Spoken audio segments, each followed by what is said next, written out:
सुहृदं सुलभं सुखदं स्वनुजं च सुखाय ममोघशरम् अपहाय रघुद्वहमन्यमहं न कथञ्चन कञ्चन जातु भजे।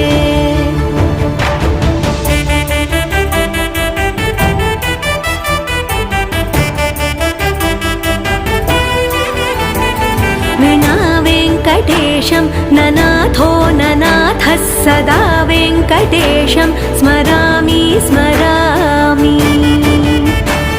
हरे वेङ्कटेश प्रसीद प्रसीद प्रियं वेङ्कटेश प्रयच्छ प्रयच्छ।